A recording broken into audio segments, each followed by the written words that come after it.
Kita sudah bersihkan ikan. Ini hasil buruan sementara. Ini saya menemukan ada jenis ikan yang unik, mirip sapu-sapu. Seperti ini, mirip sapu-sapu, mulutnya mirip sapu-sapu. Ini ikan batu di sini. Dia memang di sungai yang airnya deras. Ini nanti akan kita masak, sementara kita lagi masak nasi. Bing, mantap.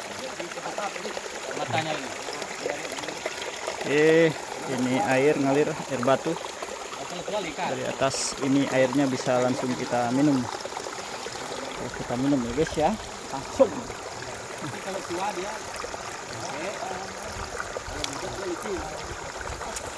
Segar sekali, dingin.